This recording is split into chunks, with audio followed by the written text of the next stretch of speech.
Check it. What is up, guys? Welcome to another video, and today we are back on Need for Speed Most Wanted, more specifically Most Wanted 2005. And today we're going to go ahead and customize, well, not really customize, but we're going to go ahead and race an R34. But this isn't any normal R34, this is a Drift Monkey R34. Now, I've done a bit of research into what this is actually, what the car is actually based on, and I couldn't find what it's actually based on. I think it's just a livery that's become kind of popular in the modding community, although it might be a D1 GP car, not sure. But anyway, this is what we're going to be going ahead and racing today. We're going to go ahead and see how it actually performs. I was looking for a drift mod, but I couldn't find one. So if you guys know any drift mods on Most Wanted 2005, make sure to go ahead and let me know, and I'll go ahead and get that installed for next time. But we're going to go ahead and race this today. So if we go ahead and press enter, there's not much visual customization we can actually do. As you can see, it's already kind of customized. But we are going to do is we're going to go ahead and add some window tint. I think purple or blue might be pretty good. So if we go over here, let's have a look. So we've got black, got obviously green, blue, or all the other types of colours. I think red looks quite nice, so I think we're going to go ahead and add red. Kind of goes with the livery and the rims. So we're going to go ahead and add that. And that's literally all we're going to do to the visuals, because there's not really much we can do.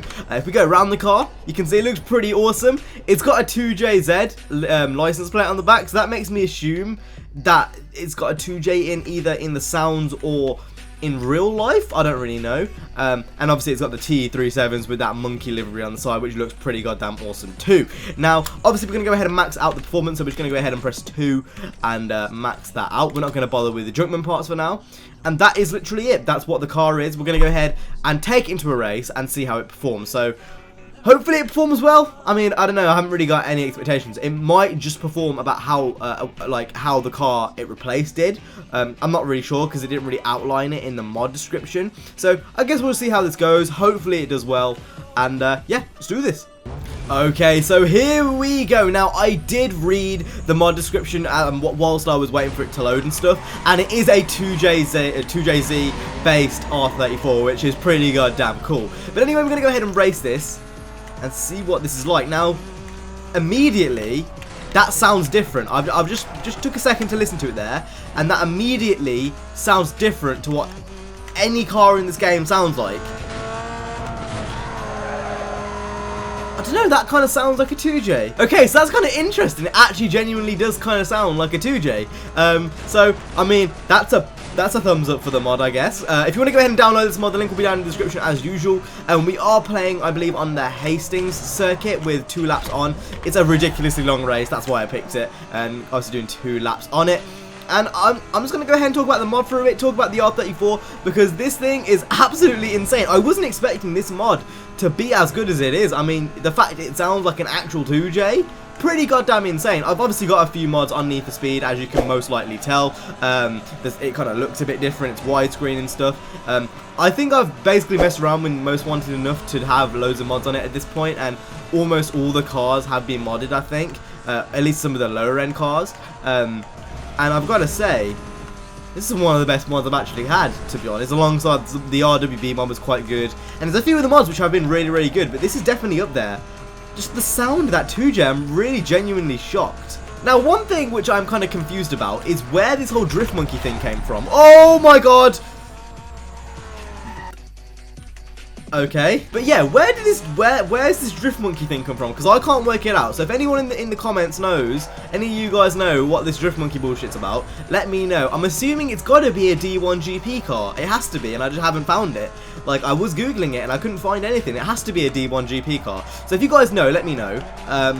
But I just was a bit confused when I saw that. I'm not sure if it's something just in the modding community, because there's a few mods with monkey liveries on. So let me know if you know, let me know, because I'm a bit confused. As well as that, it does feel like the mod has been changed handling wise. Now, there's been a bit of controversy. Oh, for fuck's sake, don't barrel roll again, please. Okay, you've kept it.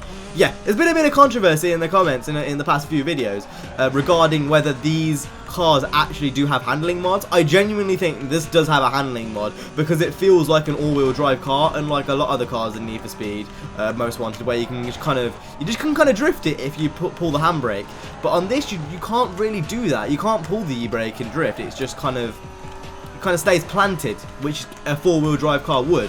So I think this does have a handling tune on it. Again, I could be wrong, but I really do want to see what it's like with a drift tune. I don't think I've seen something like that on Need for Speed, so I kind of want to test that out and see what it's like. So if we look as we're going through this corner here, you can see how the lights turn on as well, and just like, you don't expect little things like this from mods. It's not something I genuinely expect, but the guy who's made this has really gone out of his way to make this a genuinely good mod. Everything from the sounds to the way it feels. I'm not sure if it 100% feels different. Again, I don't actually know what car it replaced because I didn't really pay attention unless it says. It replaces the Cadillac CTS. Well, the CTS isn't four-wheel drive, is it? Okay, I could be wrong, and honestly, I'm going to territory here, which I don't know what I'm actually talking about at this point. Like, I genuinely don't really know too much about the CTS, so I'm going to stop right there. But, it definitely doesn't sound like a Cadillac CTS. That has more of a raspy sound. This is more of a clinical Japanese 2J. So, I mean, generally, this mod's amazing. You should go and download it if you've got Need for Speed and you haven't tried it already. Now, honestly, I would commentate on the actual, like, what's happening in the game right now with the AI and shit, but not a lot's happening. I'm playing on hard, I'm playing with catch-up off, and I've obviously put 2 laps on and shit, and nothing a lot's happening, you know. I put maximum traffic on it, it doesn't seem like there's any traffic at all. So, either my mod's broken the game, or I've just played way too much of this game.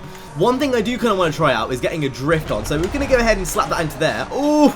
That wasn't a very good angle. Okay, we're going to go ahead and see if we can do it into the next corner. This is the corner which we actually did a barrel roll in at the start, so it's going to be really interesting to see.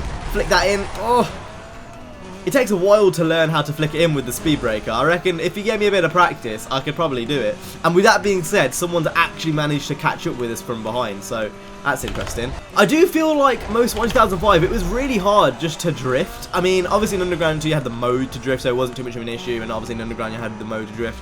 And even in Hop Shoot 2, it wasn't that hard to get it sideways. But in Most Wanted, not so much carbon, maybe just Most Wanted. It was quite hard to get the cars going sideways, and oh my god, this definitely does have some understeer. Fucking hell. I don't know, I do like the physics obviously in Most Wanted. They're some of the best in the series. But, don't know, it is quite hard to drift. That wouldn't work in the modern day. I mean, imagine if Need for Speed 2015 had physics where you couldn't drift, considering that's what most people do in games nowadays anyway. Which wouldn't work in the modern day. And I think people overlook that. I mean, it was a great game for its time, but don't get me wrong, but there's no drift physics here. Like, unless you're talking about a bit of a Scandinavian flick, like something like that. No, I couldn't even do it then. What the fuck? Okay, so with this mod specifically, you need to use speed breaker like that. And you can only get a bit of a Scandinavian flick going. You can't really link drifts and stuff. So people kind of overlook stuff kind of like that, I feel. You know, Most Wanted is still one of my favourite games of all time, but you can't drift in it. Alright now, so we're coming up to the finishing line right here. That was 2 laps, about 10-minute race almost. That was pretty long. But overall, what do I think of this mod? I think you should try it. The mod, it's actually really good. The livery's nice, the body kit's nice. Overall, the sound's good. You know, the lighting's good. I think he's really put a lot of effort into this mod. If you haven't tried it out already, you definitely should. And that's just my 2 take on it. But that's it for today. Hope you guys enjoyed today's video. If you did, hit the like, subscribe. I will see you guys in the next one. You guys have been awesome. Stay safe and peace.